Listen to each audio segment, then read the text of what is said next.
welcome back to Same Place, Worlds Apart. For those of you that have tuned in before, welcome back. And for those that it's your first time, welcome. We can't wait to get deep into our next session, which is around the BLACHIR Report and Theme1, which is around racism and discrimination. Today, we've got a wonderful guest, and I'm so excited that she's here and that she's in our presence. So as you know, I'm Sabrina. I'm Callum. And the lovely lady sitting on the sofa. Do you want to introduce yourself? Yeah, I'm Tracey. Hi, Tracey. And do you want to tell us a bit more about who you are? Wow, where do I start? I'm, let me say, I'm a community development worker. I've been doing that for over two decades and a half. I'm also a trainer, qualified trainer. What else? I'm a radio show host for a community radio show. That's been going for 39 years. It'll be our 40th year next year. And I've had the honour of being part of that family for the past 15 years, doing the community talk show. What else can I say? Sorry to cut you. Are you able to share what radio station, just in case any viewers want to tune in? I would prefer not to. Okay. I'll tell you the reason why. Let me be clear. I think one of the reasons is that there are things that we do in our community that so often I feel is procreated by the establishment. And what they can't overstand, they claim. They somehow infiltrate. And I think I'm very protective. It's not everybody that I see. I would share the name and the nature of the organisation. Those that know. And those that know, I often feel are part of the cohort of people that want to see real change, that want to talk about the inequalities, that want to deal with the things. And sometimes we can sound very extreme, because I know there's been our own people that's listened to the station and thought, oh my God, these people are real extremists. However, I feel that it's a family that we're very protective, and I think it's the last place people go when the establishment has failed them completely. And it's a place where you can go and articulate that pain, that trauma, unbridled. Yeah. And I think not only that, because of the different nature of the work that I do, and the establishments that the organisations that I work for, I think they would be somewhat really surprised and shocked if they heard the fact that we understand or we know the true nature of some of their behaviours, and the fact that we articulate and we talk about it openly amongst ourselves. And I think sometimes there's a space where we need to have that is private. Yeah, absolutely. Agree. That is ours. And so that's one of the reasons why I wouldn't readily share I hear that. The name. Absolutely. And so besides doing the radio show stuff, I'm a big trainer. I do freelance for a statutory organisation delivering mental health awareness training for young people and adults alike and the general community per se. And that's a massive piece of my work.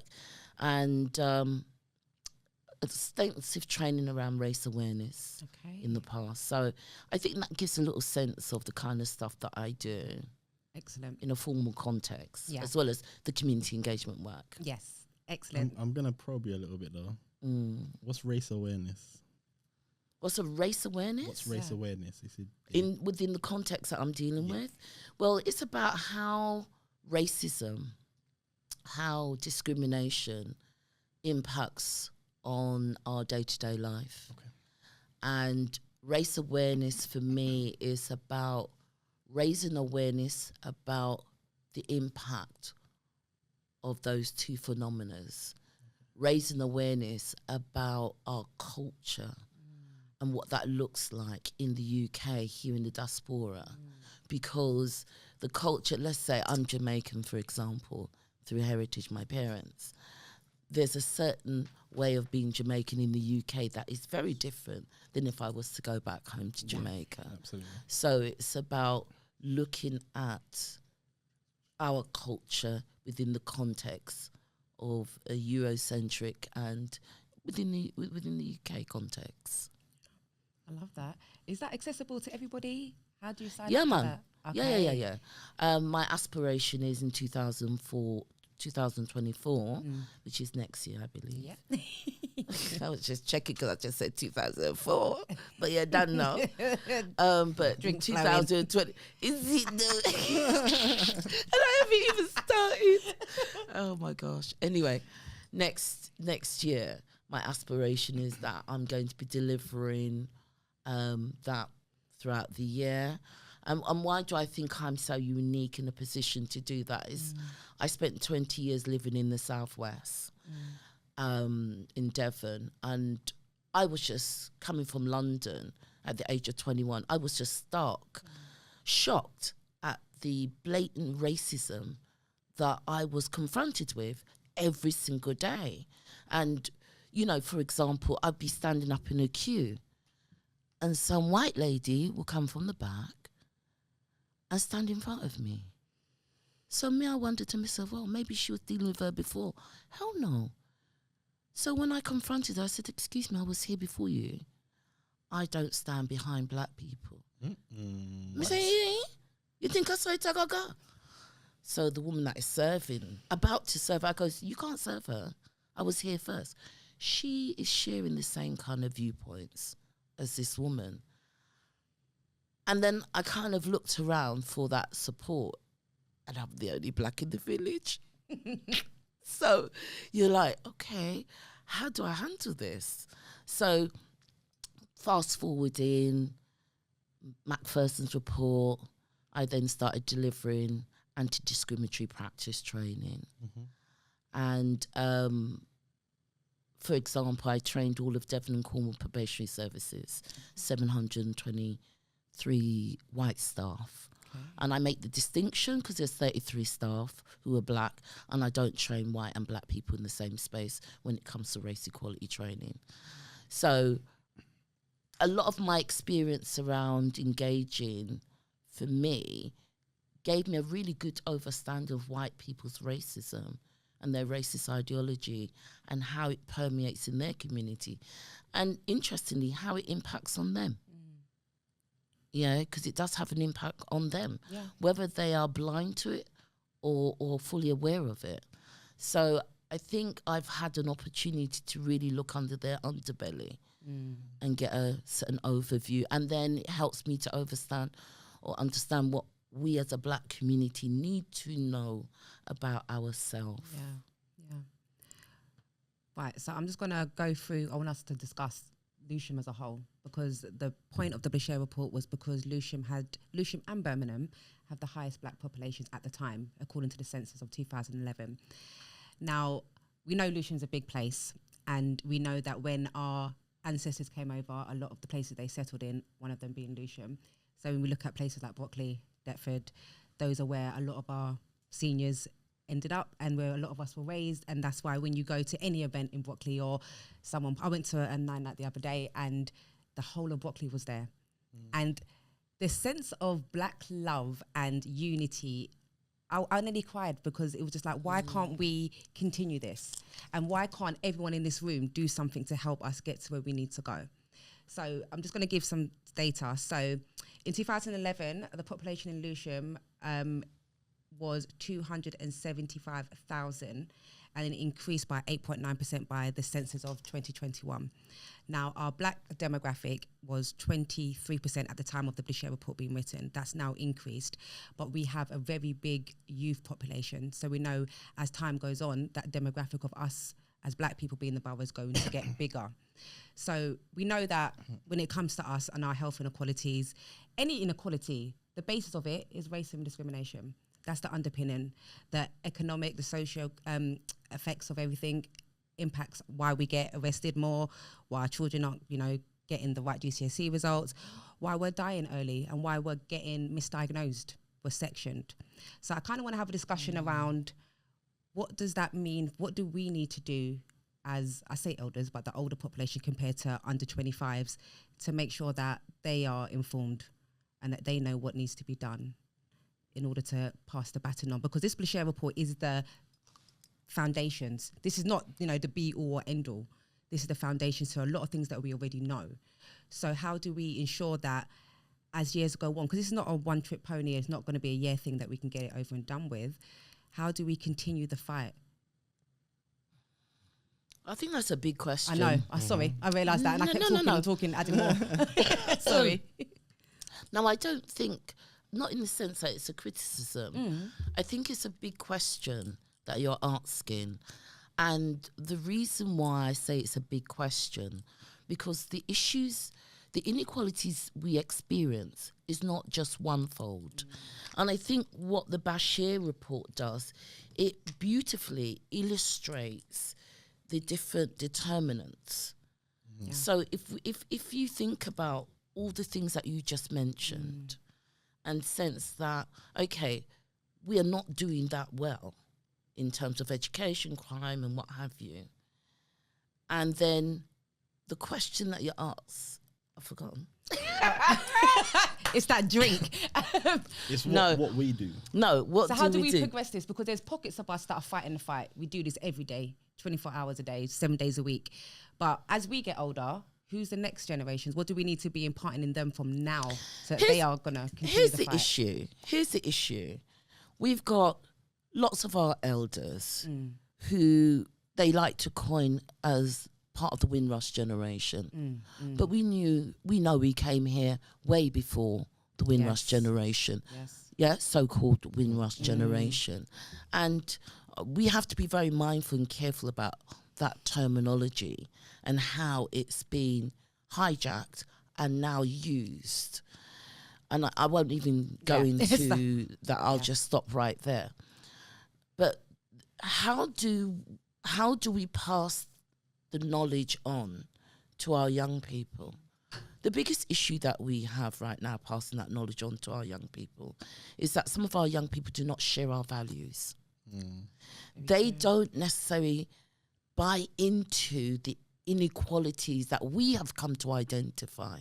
So it feels like this report, although it's forward thinking, it's slightly behind, because if we used to think about one of the outcomes here, which is about exploring how we, how you'd say, categorize ethnicity. Yeah. So, for example, there was, in the report, it says, it's about how do we go about collecting that data, and I know you gave a really good example, if you want to remind me, that example where, a lot of people may not identify themselves as Black, and a lot of people may not identify themselves as African Caribbean. Yeah.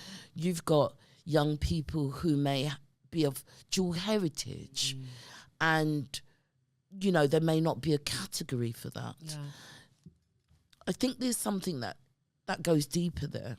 It's how do our young people see themselves in terms of their cultural identity? Is it almost that you feel like the longer we're still establishing what Black British is? Yeah, but let's just say we're clear about what Black British is, Britishness is, so to speak. I think that knowledge is very much in existence with the older cohort, because we have had to fight and resist racism and have constantly heard, go back home. We no dogs, no Irish, no Blacks. It's so close. It's like it only happened yesterday. But if you think about our young people and social media and how they are educated, does our educational system, right? Does our educational system actually tell our children who they are? No. Does it give them enough information for them to be culturally comfortable in their skin? You know, if our children are subjected to discrimination because of how they wear their hair to school, then we recognize that there is some kind of assimilation that happens to our children when they enter in those educational systems. That is also reflected in how they are educated. Are they educated to see Africanness, to see themselves as Africans? You know, I know I've spoken to African Caribbean children that if you tell them that they're African, they're probably going to they will take offense. That tells you about the lack of knowledge that our children have about their own cultural history and awareness. Why is that? Maybe you could blame the parents and say, well, they don't educate them about it. Maybe the parents is relying on the schools to bring about that education. So when we think about passing on to the next baton, where we are pass on is the question. And how do we pass on the cultural sensitivity that is required in order to unpack these documents and to get behind what these documents actually mean, and to increase the community's understanding? Okay, we've got the BLACHIR Report. What does that actually mean in practical terms? So if we're going to pass anything on, okay, but I think you have to be able to pass on a certain critical thinking mindset, as opposed to one that, because when you go to school, you're going to school to be schooled. It's not until you reach higher education that critical thinking becomes part of your way of analysing the information that is presented to you. You know, when you have to look at a piece of essay title and then all of a sudden you find critical thinking is and learning how to study is actually modules. It's a way of doing things. Where in school, you don't get that. So unless you as an African Caribbean, African child or black child, whatever term you're comfortable in using, has had that input where your parents is able to create the mindset or nurture mindset within that child that gets them to critically critique whatever information they're receiving and have an understanding or a sense of why they're in the position that they are in and step away. For example, a young boy stopped on the street, a young black boy, and I'm using the term black very loosely here, but a young black boy is stopped by the police and doesn't feel he's treated favourably. He will go home and feel the impact of that. Internalise it. And then, see it there? Yeah. But will he have the space in his head, once he's felt the emotional impact of that, to sort of step away and say, oh, according to stop and search figures, young black boys are unduly stopped. Or according to this report, or according to this, or it's so when we think about what do we pass on, I think there's some nurturing of the younger generation that needs to be happened in order to bring them up to speed in terms of the inequalities that the BLACHIR Report talks about. And I think that in itself requires a whole plethora of work. Yeah, agree. I agree. I think for me as well, that's why I advocate so massively for and again, I use the term quite loosely, but black specific spaces. Like we need the space to be able to have that kind of dialogue in and amongst ourselves and educate ourselves, because it's one thing knowing that there's something wrong with the system, or something wrong with the disproportionate amount of stop and search and exclusions, but it's another thing being able to actually have a collective sort of effort that works to tackling it. Do you see what I'm saying? So one example I always give is when a caller, I think it was Newsnight or something, when he was asked, like, how do I get to your level? Like, how did you grow up where you grow up, where you're able to articulate yourself the way you did? And he attributed it almost exclusively to Saturday schools. Really? Yeah, almost exclusively to Saturday schools. He was like, I went to a Saturday school, and more of these specific spaces need to exist where we're able to learn about ourselves. So like, I'm a massive advocate for it. I mean, for me, the from what I've studied, the key product indicator as far as raising our attainment has always been Black specific spaces. There's no other consistent progressive sort of initiative that's raised our attainment better than Black specific spaces, and they can exist in school, outside of school on the weekend, but that needs to happen. So I was going to bring you lot back a little bit. So when we talk about racism discrimination, what does that mean? Because I feel like sometimes people have different definitions of what racism is to them. So how would you identify racism? For me, I think people need to move away from the sort of older sort of definition of racism, of believing that being called something is racist. I've never been called a nigger, so I don't live in a racist time. That's my grandparents' era. We need to move away from that and understand that the system of racism was created to be self-perpetuating. So one example I always give is we have one of the most diverse cabinets in government at the moment, but we also have some of the most draconian racist policies we've ever seen. So diversity doesn't always immediately mean no racism. And I think we need to redefine how we understand racism. And I think it goes back to what you're saying about when we're passing that baton on to the younger people and getting them to understand what does racism mean to you? Because a lot of them, as far as they're concerned, don't experience it. Whereas I'm of the view that there's no Black person on earth who hasn't experienced racism, not one. And that's just because of the imperialism, and it's a bit of a bigger conversation. But don't you think that might be because they don't understand or they don't understand? Let me say quickly,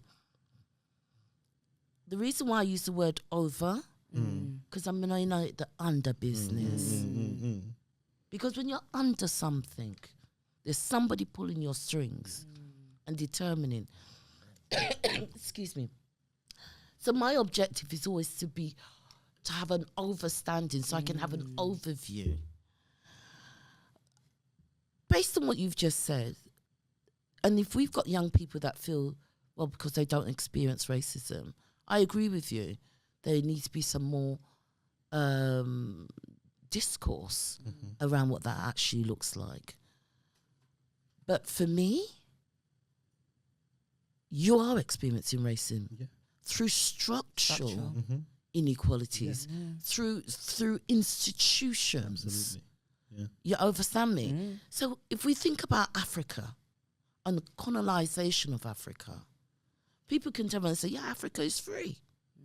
But go to the Congo, go to South Africa, go to Kenya. Do you know, I'm going to share this, and this might not include an interview, and that's fine, but I just need to share this. If we think about the response to the COVID, and if we think about the vaccinations, right now, the government is going through an inquiry. And I think it affirms what we don't know already. Yeah? All it's doing is highlighting how they went about doing business through their taxes, how they communicated. I think it's really important that we're going through that process. But check it. We also have a policy around how we respond to another pandemic. Yeah? And there's certain policies that have been set in place. Certain countries have been involved in how do we minimize and map people's movements.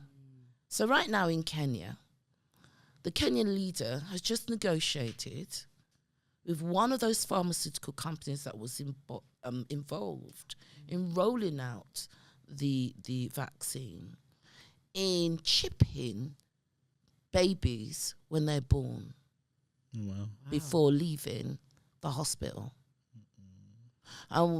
If the report that I read that in, well, it's linked to the COVID response. Now, people can tell me, say, well, Kenya, that's okay. It's part of how we progress. But for me, the cynical side of me thinks, and that's a pilot, and it's been testing. So they know it's a pilot, and it's a test. They don't know how it's going to work. Why have you left from... Why are you not rolling that out in some European country? Mm-hmm. Why are you rolling that out in Kenya? I mean, it's the same with the Rwanda bill at the moment. I mean, they've recently, I mean, I think it was as recent as 3 years ago, they took refugees from Rwanda. And then they recently legislated that Rwanda is safe. I mean, when you think about the absurdity of this, it would be like me putting you in a lion with a cage of a rabid lion. It doesn't hurt. But because I've wrote it I've legislated that it's safe. Fine, you're fine. It's safe. Fine. Yeah. Do you know what I'm saying? And they've just passed the first reading of that bill last week. So, you know, bring it back. What I'm saying is, I'm saying all of that to sort of say, if there's a young person that don't think that they experience racism, it demonstrates their lack of awareness about racism and discrimination and how it is played out. If we were to drop another indicator, I would say, you know, poverty, classism is also another reason why we experience so many inequalities, you know? Yeah. So I just feel that someone in these day and age that say, well, you know, I haven't experienced racism, you probably haven't experienced direct name calling or being beaten up or what have you. But if you think about the outcomes of this report and think about the inequalities, think about how black women fare within maternity, 1 in 4. Now, I recently spoke to a young lady in the community who her son is 12 right now, but when she was pregnant, her waters broke. She was in labor for 72 hours, 3 days. The baby ended up pooing inside of her. Oh, wow. She was totally ignored throughout that time. It traumatized her so much that she decided to work within the health system as within maternity. Okay. And right now, she's working as a qualified nurse, working with children on a ward. And even in her job, she explained how she has witnessed people. There was this young black child lying there on the bed, sedated, and the nurse wanted to inject the child with some fluid. And she explained that you can tell that the person that is sedated is feeling discomfort because their blood pressure level goes up. She started, there was a lead that had to go from the bottom here to the heart. And she started to she's watching this nurse putting this tube, liquid through, and the heart rate started to go up. The child is obviously feeling it. Stress, She had to call it out. She called and said, "What are you doing? Can't you see the child is feeling discomfort?" Now that's a black woman who was training. That's a white nurse or doctor, whatever the case may be. But somebody was there to advocate for that child. Yeah. These are the sort of things that I feel like the BLACHIR is trying to tease out. It wants to talk to the community about what they have seen. But the challenge with that, I would say, is that many of our people experience these kind of things, but they accept it. They feel there's no way for them to go to articulate that. Yeah. We talk about it amongst ourselves in our community, you know, but we live with the trauma because that traumatized her some 12 years ago. Her child is 12. Yeah. And she has made it a life passion to prevent that from happening. So when we think about the BLACHIR report and think about some of the outcomes, you know, in terms of raising people's awareness about this, it's about how do we ask our people to rake up those traumas, relive those traumas, articulate those traumas to someone with the hope that they're going to be able to do something different and then change the system to then reduce the inequalities that we experience. Yeah. And I think it's a big ask. Yeah, and I feel like for a lot of our community, especially the older generation, they've seen different reports and inquiries come out. So for them, okay, you got another glossy report. What does that mean? Am I going to see change in my time? And that's the problem there, because we don't trust them. At times we've given them something and then they've taken it back from us. So there was a point I was going to bring up, but actually I won't bring up. I just realised what I was going to say. I'll be very mindful. But I feel like we need to ensure that we meet our members of the community where they're at. And yes, it is distressing. And yes, it is annoying that we've got another report. But I feel like if the right people are part of this game, there will be change. And I said it on the pilot, if I didn't have my children, I would glue myself to certain buildings because I genuinely love our borough and I want to see a change. But I can't do it by myself. No. It cannot be done just us. And that's why what you were saying about the education, and that's why I wanted to ask, what do you believe racism is? Because I know for me, I've had racism in all different ways. So I come from a dual heritage and I went through my own mental health challenges. And when I went to go and do what I had to do to get support, I was told, are you struggling because, maybe you're feeling like a mongrel? Now, at the time, I was dosed up on different mental health tablets. And it's not until I went outside and told my husband, and he was like, no, that's not okay. And I then went back and complained, and his excuse was, oh, because, you're Black and Indian. Wow. What does that mean? What does that mean? And then what happened for me then, I stopped going to therapy. I stopped engaging, which then meant I'm down as non-compliant. I'm not trying to get better. But for me, you're traumatizing me when I should be getting support through my trauma. So and there's loads of us out there like that have gone through things and then what we get labeled as is non-compliant or hard to reach. We're not hard to reach. We don't want to be reached by you, because when we've been reached by you, you've hurt us. So why come back and do that to us again? Why am I going to allow my children to go through that again? So then we will stop our children from engaging in certain things because we don't trust them. And I feel like there needs to be, I don't know what that even looks like, but there needs to be, I would love to think in Lewisham if we could have, like when you watch like American shows and they have like their committee meetings and you can pose questions and there's loads of the community out. I'd love to think that we can get to that where we're not seen as a threat. Our voices are genuinely heard. Not, oh, here you go again, starting something. But no, listen to what we're saying. And the stuff you said about the midwifery is true. They believe that our pain threshold is high. Yeah, so when I'm saying, no, I'm in pain, oh, you're fine. I remember when I was pregnant and I said, no, baby's coming now. Oh, no, you're fine. And when you're in that moment when you're like, no, it's coming, you don't business, who can see whatever of your body? And at that time, I was like, no, look. And she looked and my whole waters just burst in front of her. But I was telling her for ages, I'm in pain. I know what's happening. This is my third child at the time. So I know. But they don't listen. And then when you start to try to fight for yourself, you're a problem. You're aggressive. Or don't talk to staff like that. We're here to be respected. And it's just a frustrating game. And when you spoke about your friend who's now a midwife, works within midwifery, when you look at the BLACHIR Report, it speaks about what our Black staff are going through in the NHS. They're the ones that are going for disciplinary hearings more than their white counterparts.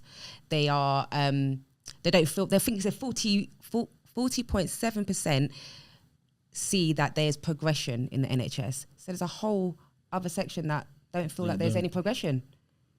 And so how did we get there? I feel like I know my nan, when she came over, she was part of the NHS. She built the NHS alongside all her other people. How have we got to the place we are today? And I do believe the system was never set up for us to be a patient. We was definitely supposed to be the helpers. But how can we still be going through the same things? And we spoke about this in the pilot about the sectioning of our young Black boys. And they're overrepresented in the mental health wards. But when it comes to CAMS level, so children and adolescents mental health support, they're underrepresented. So we've got a lot of our students that have got ADHD, autism, ASD, and they haven't got any support. And then they end up being young men and young women that start to self-medicate And then that's a whole different type of thing that happens over that, because then you've got the medication and the whatever they're taking mixed with what they've got going on in terms of neurodiversity. And we're just going to have this horrid cycle of trauma because no one is taking heed on what needs to happen. And this is why when it comes to the BLACHIR report, one thing it speaks about is co-production. So they understand that, yes, you've identified these things that are happening to us, but you can't fix them without us. We need to be part of that, and not part of just the conversation and the story, but part of the delivery. Our people need something. Why can't we deliver it? Do you know how many amazing people we've got in Lewisham that do, like yourself, you do amazing things. You should be commissioned. You should be paid to do this because you know the community, they trust you, you haven't overstanding, sorry. And they need to be making sure that they band with us so that we're part of it and that we have some type of ownership as well. And that, I mean, that even ties into this because those uncomfortable conversations are required to happen. And I think that's what it is. A lot of the grassroots organizations will prompt these uncomfortable conversations of no matter how much money you pump into this, if you don't consider race discrimination, you've missed the mark. So like even, you know, you're like talking about, you do like race quality training. Am I right in saying that? I've done a couple. I'm not trained. I wouldn't say I'm trained in that way, but I was just asked to do it at some corporate thing. One of the first things I said to them was, my job is nigh on impossible. Like, the system needs completely reforming, which I can't do within 3 hours. But let's work with what's going on. And it was like that the uncomfortableness across the people who had asked me to be there. It was like that was my opening line. I've been asked to do this, but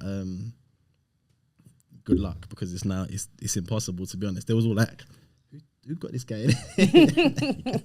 It was so funny. But those uncomfortable conversations are necessary. When you're talking about even like pain threshold, right the way through, even down to schools, and like physical intervention in schools happens a lot more with black boys. Yeah.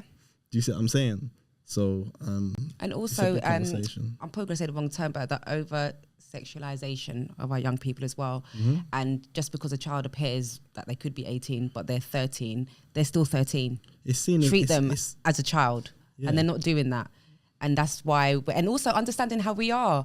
There's a funny sketch on a social media platform, and it talks about this person that got sectioned, and the person was doing this to their head, and the doctor was like, "Oh, they've lost it." Da, da, da, da. And it wasn't until someone black come in the room and said, "No, the person, they can't scratch that. You've got a pat." And again, it's about culturally understanding us. They don't understand us. I don't know if they don't understand us, and there's some of them, especially when it comes to consultants and the higher people within certain statutory provisions.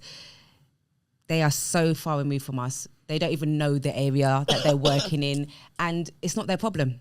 I think language plays a massive part as well, because like I think things massively changed with George Floyd. So the whole conversation around sort of inequalities opened up a little bit more. A lot of more, like even the work that I'd done was post George Floyd. They would have never asked me to come in and do that pre George Floyd, but it opened up a worldwide sort of conversation of these kind of things. But the language that's being used, and like terms, I mean, we spoke about this, the terms like woke being hijacked, and then like it completely, it creates this false parallel that further complicates the nuance of race. So you're no longer able to have this very frank conversation, and you use the coded language that we've always used to explain the things that we speak about, because it means so many different things now. So like one of the things, for example, and I think I think this is done so. I think this is like fundamentally one of the key things that we need to be pushing as far as like what kind of language we use. So one of the KPIs they use, for example, to explain how it's not just black boys anymore, is children on free school meals, white boys on free school meals are underperforming the most. But it doesn't look at sort of the disparate figures. So it doesn't look at the amount of white boys in comparison to the amount of black children in school. It doesn't look at the A levels, which are a much bigger connector to higher education, where the statistic massively changes. There's so much that it misses out, but it's used as sort of a beating rod to say, actually, that like everyone's suffering now. Yeah. So now the conversation is like moved along, but it's also moved away from what we was initially hoping to achieve, which is an equitable system that impacts everybody and treats everybody fairly. Yeah. But it's just moved so far away from that now, where it's just it's so broad with all these false equivalents, and anytime you bring it up, someone's like, oh well, me too. And you've got to do this whole sort of dissecting to explain actually it's a little bit more complex than that. And you know, our story is very different. Even the term BAME, I'd like to hear your opinion on the term BAME, because that's always been a pain in my head. It's always been a sticking point. People have always, I've got a massive problem with it because our stories are so different. Yeah. You see what I'm saying? Yeah. So I'd like to know. Well, you see, these terms are for the establishment. They're not for us. You see, the thing is, because a lot of us who work in these establishments, right, you know, there's words that I want to use, but I can't. Please don't. No, I was just going to use the word. No, it's no. Right. Okay. But because we work in these establishments, we don't end up being trendsetters. We end up being followers. Yeah? Let me tell you why. Many years ago, I was part of the Racial Equality Council in Cornwall, right? And at the time, we were exploring terminologies. Black ethnic, black other, black la la la la la, white, what have you. And as part of this group that was identifying the categories, and it was like, oh, wait a minute. So somebody actually in a room make up these lists. And I'm thinking, so I could do that because I'm here. Yeah. And I'm thinking, oh, okay. So it made me realise that the work that I've chosen to do, which is to be a community development worker, I want to make a difference. I want to change policy. I want to shape policy. And I have this analogy that I use to describe myself. And for me, I made a decision many years ago to choose the nature of the work that I was going to work in. And it was to fight against your system. Oh, I shouldn't have used that word. But anyway, hopefully you'll edit it out. We'll just go beep. Yeah. We'll right? do something. Now, the reason being is because when I was going to my secondary school, I realised that there were children that were coming from Jamaica entering into my class, Kamabana and Groya, who were being treated differently. And I didn't understand why. Now, being the girl that I am when going to school, I'm challenging the teacher. Yeah. I was raised with younger siblings. So I've always been the big girl kind of person and stand up for the person that is being treated badly. So I'm challenging the teacher. And I said, don't talk to him like that. Why are you taking the mickey out of his accent? And he had a strong Jamaican accent. He just come back from, he was born in, and his parents has obviously come here. And then, while I was going to school, I remember my mum, you know, who had a strong Jamaican accent. And my dad spoke impeccable English. And my mum said, you know, Tracey, the teacher said your brother is in the normal. So I said, eh? She said, yes. Well, I didn't say eh. I said, yes, mummy. And she said, yes. And them said, he should go to an educational, me don't know what it call again, educational subnormal school. So I said, oh, okay, mummy. Now, my mum said, find out what it is for me now. So I went to my local library and I found this tiny little book written by Bernard Colon called How the West Indian Child is Made Educational Subnormal. My whole life changed. Because all of a sudden, I had words for what I was seeing and experiencing in my school. Yeah. My mum always told me about Babylon and rare. So I got it. But there was another language that I needed. That book, I had the pleasure of meeting that man some years ago. But that book opened my eyes to what I was experiencing. Now, fast forward some 40 years later, and thinking about those inequalities and that journey, our parents, this system is always going to be here, because it's like you said, Callum, it was never set up for us. We're just the tools in which they use to gain their riches and to furnish their interests. Yeah. And for me, it's about, and this is the premises in which I work, you're either upholding the system, you you are either complicit or you're a fight. Now, there are times when you can sit on the fence. Yeah. Yeah? There are times when you have to sit on the fence. Absolutely. Yeah? Because everybody want to get peer, everybody needs a job, mortgage to get peer, rare.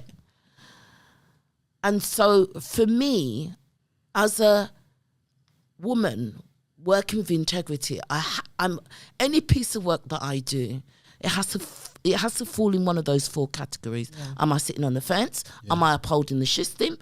Am I tearing it down? Or am I compliant with it? And that's the question that for me, that's at the back of my head. Yeah. So this is the reason why I do the work that I do in terms of radio and all the different interests. Because really and truly, I'm here to tear down the inequalities that I am seeing. That's what my work is about. That's why I do what I do. And so when I then see some of our people that work in those establishments, I then recognize that just because you look like me, sound like me, smell like me, smile like me, you didn't smell it. Shit. Because we smell. What's the saying? Not all skin folk are kinfolk. Oh, of course. See there. And so there lies our problem. Yeah. But like, because it's... I was to say, to cut you, even in that, that's another thing, because I was reading something the other day where they, I think it was Rishi Sunak was speaking about bringing in a woke minister or something like that to monitor the use of sort of that kind of language. I don't know if you've seen it. Like it's a minister that they're looking to bring in. I think I read an article a couple of days ago. I think there is someone appointed. Yeah. So, I didn't know that. So what would they be doing? God knows. It's just more of our taxpayers' money doing foolishness, personally. But what I'm going to do is I'm going to do some more research and add it. It came to the description. How it came about was people were using the term coconut to refer to Rishi Sunak and Suella Braverman. So brown the outside, white on the inside. Yeah, so what they were trying to say is that that's a racial slur, and I think that is what led to it being it coming about. That's one of the main things, because there was someone who was carrying a sign at a protest, Suella Braverman, with a coconut next to it, and was arrested. Wow. And, is that all it took? Yeah, and I think you got a brother called Kahindi Andrews who recently come out of a book called The Psychosis of Whiteness. Yep. Who was quite prominent in speaking against the fact that coconut isn't a racial slur, you know, and it's about and what it's more about. It all falls back to racism again, because it's criminalizing the coded language that we use. So, gone. Yeah. But you check it. If you think about just him, for example, and others like him, there are racism in their system. Yeah. They're part of those that the elite within their culture. They're parts of their communities that are untouchable to them. Yeah. There's a reason, but the idea that it's used as a tool, and our disunity is usually used as a tool because some of the policies that have been implemented over the past couple of years with the Tories and predominantly Asian black faces could have never been done with a white person. They're that racist. Yeah. They could have never put a white person up because they're that racist. That's the policies why, are so racist. That's why you have to recognize who are you, Are you sitting on the fence?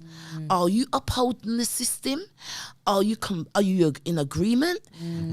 There are members of our community who are more white than they are black, Say or it again. African or African Caribbean. But They represent black people. In those spaces, They've been with a put voice. to represent us. And so when we ask the question that you ask at the top, which is, well, how are we going to bring about change? You know, how are we going to stop things from keep repeating? We have to identify who's in the room. What you said was key. What you said was key, and it's jumped out my head. I tried to jump in, but what you said was key. Like in terms of you said something that's just jumped out of my head. But just like, anyway, You'll come back. Like leading on from it, just bringing it back to sort of, it's about us establishing what representation looks like. Yeah. And you said it's key. Not all skin folk is kinfolk. So, like for me, it's not always about having just, there's a black director, so that means everything's fixed now. No, there's a black head teacher, so everything's fixed now. Oh, don't start. That's what they want to tell us. Yeah, it's way more complex than that. And this is why my starting point for the training. Of course. They know it is. No, of course, 100%. They By know design. it. Listen, let me give you this classic example. You know, parking ticket. Yeah. Right, you know, you got the parking ticket warden. I remember, and I've been driving for over 30 years, I remember when it's pure white people used to do that job, giving me parking tickets left, right and centre. Sometimes I used to roast them out with my mouth because I'm just vexed. You know what I mean? Sometimes when you're driving all the little banger, you can just about afford to keep it on the road. You come to give me a ticket. Really? Look at that man. Go and put, you know how you carry on. Yeah. Years later, you know, I moved back to London.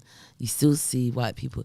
All of a sudden, Predominantly black people do. all of a sudden, no. Let's not use a lazy term, black. Predominantly Africans. Yeah, you're right. So I'm thinking, what's going on here? Why have they got all of a sudden, these black brothers and sisters from Africa doing this job?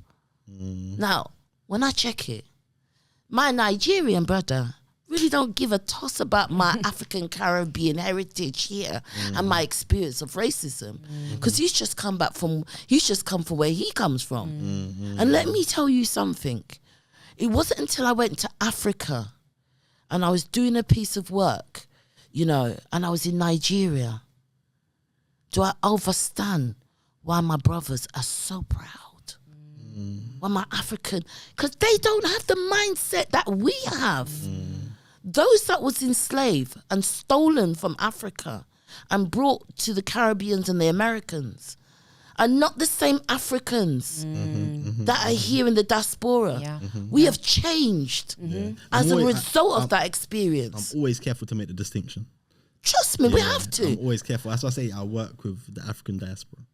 I'm very careful to make a distinction because our experiences are so different. So when you use words like BAME, you know, black and minority, ethnic. Minority? You're insulting Global me. majority. See there? But they use these terms for their reports. They use these terms to gather their data. They use these terms because, for me, you cannot tell me that this sophisticated establishment do not know what is being shown to them. They are more than aware. Absolutely. In my view, they are more than aware. It's whether we are aware and whether we are aware of what needs to be done. So when we think about maternity inequalities, what's our response to that? I'll tell you what response to that would be: funding doulas, funding African Caribbean doulas. I know a man whose mother used to assist the women in their village in Jamaica, helping them through their pregnancy. She wasn't qualified. But when you check it, her mother did it. Okay. And her mothers did it. Now remember, she probably was stolen from some part in Africa and was the doula for the community. So if we just... You're over, because remember you were telling about how talented and gifted we are as a people. So if we're thinking about those inequalities, then black women should be assigned doulas. Now that's a middle class white thing. Yeah? But imagine it if we had people that were going to stand in the gap to talk to the woman about what she wants during her pregnancy, and someone to speak up for her, someone that's going to be able to have the flexibility to be with her 24/7. Who's gonna pick up the costs for that? The establishments should, because I think we've paid enough taxes. I mean, remember we just finished paying for reparations for all of those that had to give up their enslaved people. We've just finished paying tax for that. So for me, if we think about those responses, it's about how do we support our needs in that moment. The answers are there. Is whether they're willing to listen and respond. This is it. Right, so we've got a few minutes left, but I just want to go through a few. I know. I've got a few things I want to touch on the opportunities for action, but we're going to have to be very quick with how we I don't know how we're going to do that, but I kind of wanted to, like, on in the report on page 31, it speaks on the lived experience of the community in Lewisham, and I just wanted to read some out. So one of them said, as I entered into the GP surgery, the GP said to me, so many people from your country come with HIV. Another community member said the NHS staff have to be anti-racist, not just less racist. And another service user said, a service said, take all black people to be the same. And again, like you said, we're a homogenous group of people. We're not all the same at all, but we do get treated exactly the same, and not looking at our own demographics and where we come from. Some of us, we spoke about poverty, and in Lewisham, the deprivation can be very different. You can come from Deptford, and deprivation is bad, but then go across to Blackheath, it's totally different. So they need to be exploring that, and why is the health outcomes different? Or we know why they're different, because that, again, it's all by design. And I wanted to touch on the term of anti-racist, because we hear that a lot. And I know within Lewisham we have the anti-racism pledge that schools have taken heed on, and they've signed it. A majority of the schools have signed it. But what does that mean? What does it mean to be anti-racist? Is it just signing something, ticking a box? Or how do you put that into practice? And I feel like me asking that question is a whole other episode again.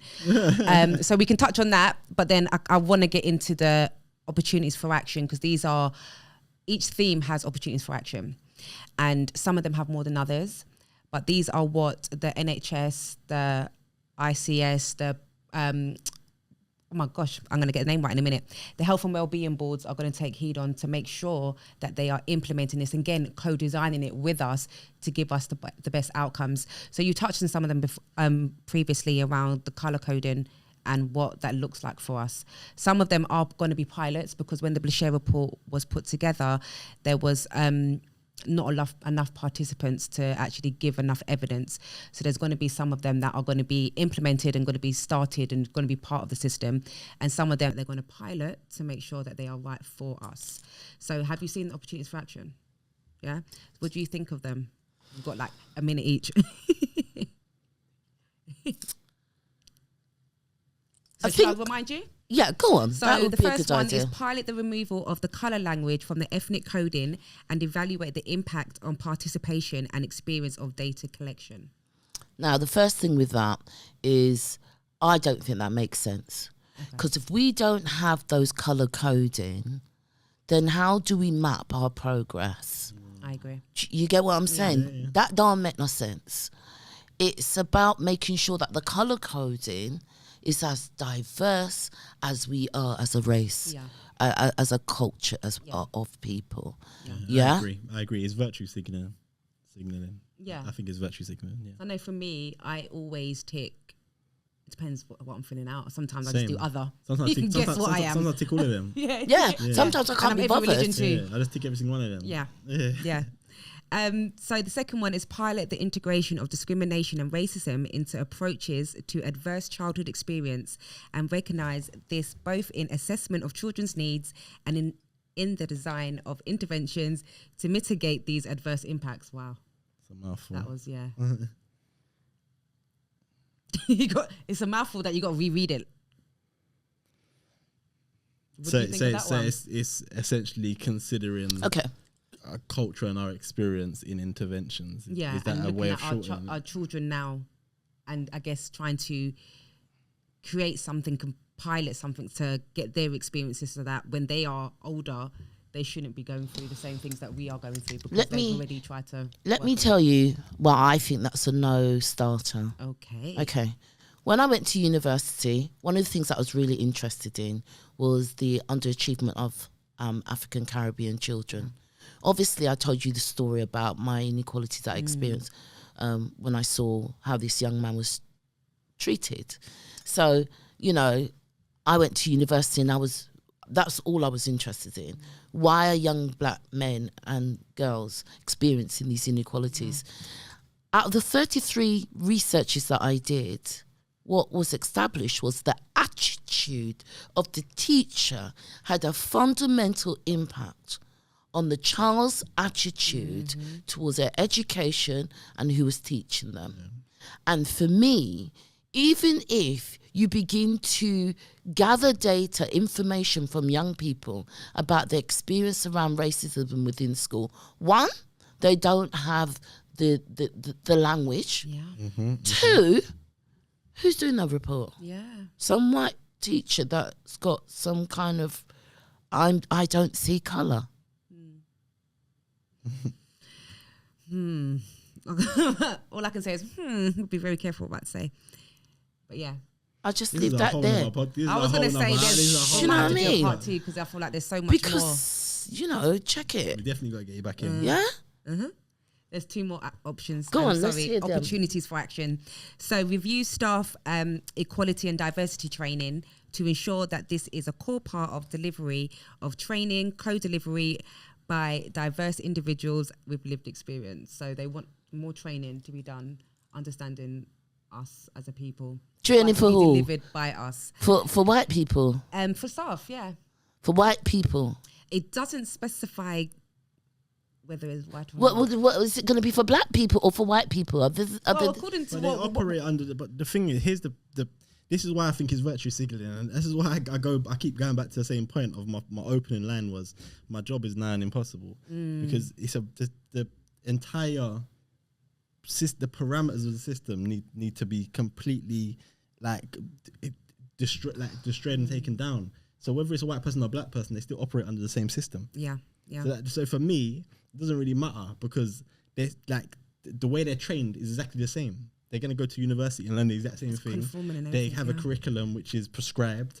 So for me, again, that's another version of virtue signaling. Yeah, but Callum, it goes back to your point. You, when you entered your training, made it quite clear, and I did the same thing. I am not going to have the time to train you what is taking you a lifetime to form in 3 hours. Exactly. So, okay, this sounds really good. Hopefully they'll find the appropriate organisations who will be willing to design and to deliver training that raises white people's awareness about their racist ideologies and, you know, the subliminal racist attitude that they may uphold, you know. Okay, that sounds really good in theory. I suppose we can measure that, you know, deliver X amount of training each year, make sure we involved as many, you know, different black organisations that's got the skills and experience and the expertise to deliver on that. Yeah. That box is ticked. Move on to the next one then. Yeah.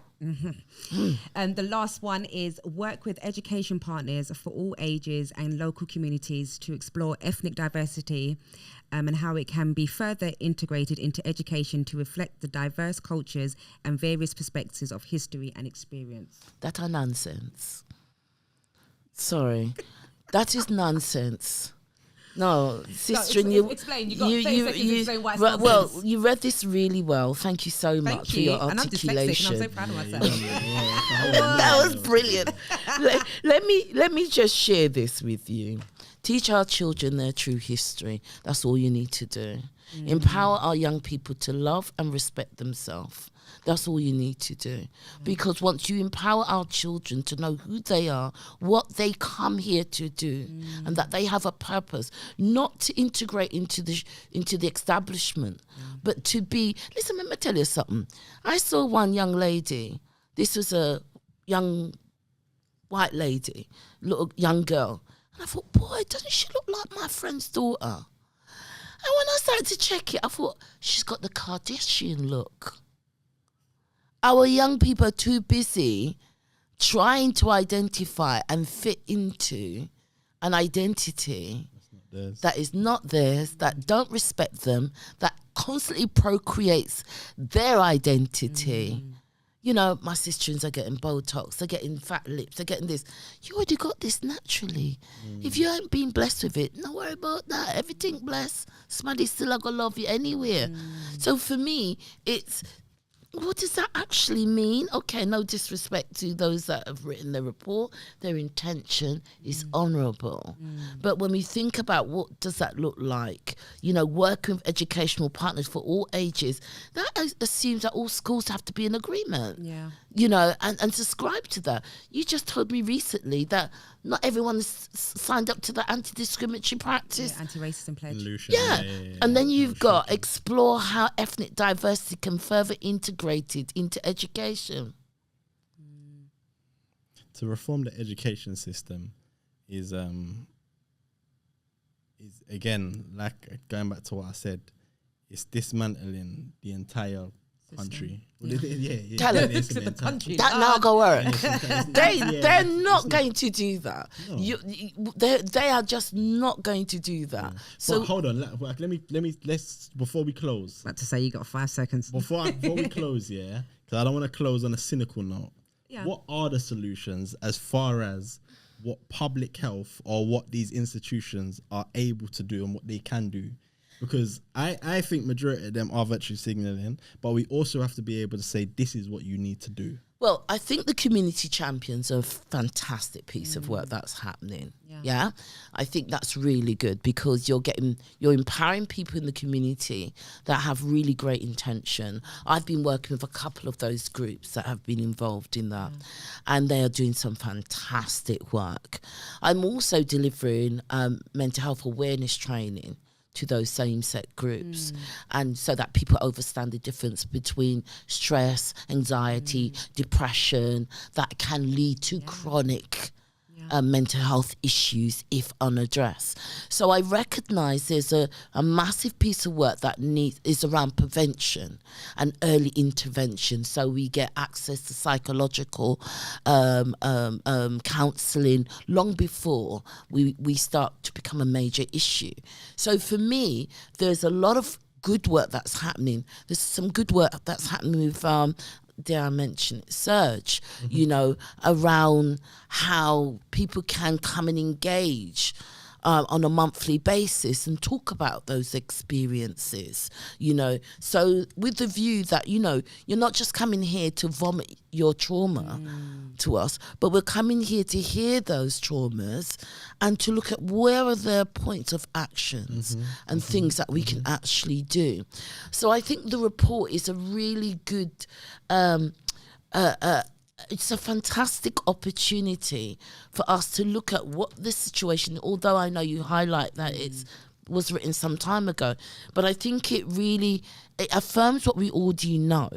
And I think what I like about it, it commits certain key organisation to action. And you know how they say, everything them love writing. So we have to use the words that they've written to hold them accountable. And it's about how do we continue, as this podcast is doing, to talk to our ordinary community people that don't work in these areas, but to get them to know that this is something that's accessible and they can respond to it.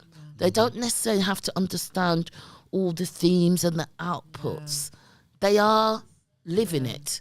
So for me, it's about you continuing to do that good work in raising people's awareness, but also letting people know your voice count, your experience matter. We're going to take record of that, and we're going to move it forwards. You're going to use that, and then we're going to come back and let you know how we got on. Yeah. And these are the people that you can hold accountable. Yeah. And these are the people that you should complain to. And that racism, discrimination, ignorance, stigma are not to be ignored. And you can talk about it. While at the same time increasing your language around understanding what these documents mean. Yeah. Perfect way to you. close. I'm just going to add one thing about the community, making sure that they understand, like you said, hold them to account. So when it comes to committee meetings, we're allowed to attend, whether that's virtual or face-to-face. And there's one committee meeting, which is the Health and Wellbeing Board, which the BLACHIR Report is integrated into it. It's discussed, and they have updates on what's happening, looking at the opportunities for action and which ones are being pushed forward. Obviously, they're all going to go forward, but we can't do it all at once. They have to prioritise. Yes. Okay. So Lewisham residents need to make sure that they tune into this. So the next Health and Wellbeing Board is on the 21st of February at 3:00. You can go onto Lewisham website and get all the stuff. You can even backdate and go to the minutes. Can you do it online? Yeah. Oh, yeah. excellent. So when we do put this out, we'll have descriptions of how you can log on and everything else. But then you've mentioned a few books and stuff, so we'll also include those so people can read them and engage. And there's one book, I'm going to sign off on this note. There's one book that is prevalent to us for Lewisham residents, and it's called The Longest Journey, A History of Lewisham by Joan Anim Addo. And it was published in 1995. But excellent book. It's relevant today. It's still relevant. I had the opportunity of interviewing her. Wow. Awesome woman. Jealous. Absolutely awesome. Awesome. Right, so we're gonna. So Tracey, thank you. I mean, there's got to be a part 2. This can't be the 100%. end. No, Definitely most not. definitely. Definitely not. We'll be able to go Deeper. deep. Can we talk? Can we just say what we have to say then? Yeah. After the say segment's the done. report. Do you know what I mean? Yeah. Because we had to hold back there, didn't we? Yeah. But you want to go? So So I mean, for me, I just think we need to be talking about post-humanism. We need to be talking about All right, those. Tracey, No. But hang on, check it. Post-humanism. Go on. But check it. If we think about, okay, why is our children behaving the way that they are? There's a bigger agenda. We need to look at the Q10 and what they are dealing with. Yeah, remember, they're not a constituted group. They came out as a result of the pandemic. I didn't say that on the interview. But they came out as a result of the pandemic. If you think about what happened in Hawaii, now, February, the government of Hawaii made it that in case of a disaster, they can take ownership of all the land. Yeah. Right? A disaster happened. Half of the buildings are burnt down in the community. But just check it. Oprah Winfrey, amongst all those others elite, have been buying off the land for the past 5 years. Now you're going to tell me all of a sudden you get a fire and only one side of the island is burnt to a crisp. Just so happened to be the side where they have the land grab and they're fighting the community for that. Yet still, the 1% with all the rich land is untouched. Now, the recordings and the videos that were made by the community trying to get out, who were redirected back into the fire, was all up online. I was watching it, listening to it, covered it on the radio. Then all of a sudden, within 4 weeks, they were taken down. Wow. Now, if you think about if you go and look at their report, it's connected to Q10. Yeah. You know that the lot that just met. Check it. This is not a joke, team. No, serious. So when you think about the report that's just recently come out, that the government is offering guidelines to parents around gender, identity and what have you, and listen to the report on the television, because I'm live on the television today, and what they were talking about, teachers don't now need to refer to them as their... Because remember, they were talking to our children without telling their parents. Yeah. Our children seem to think, there are questionable genders, free choices. No, it's not. You've been socialised and conditioned to behave this way. and you think it's just out of nothing. No, it's a but if you political scapegoat. check It's a what's scapegoat. going on with regards to the you know, we've got all these postmodernistic views and what do you call it? Technology. Chat GPT. Huh? No. AI? AI. AI. Yeah. And the integrated service that they want to have with AI into humans. And look at the two different school of thought and how our children are being educated within the educational system to adopt either one or both or either one of them. We think it's just all happening, it's natural. No, it's not, big people.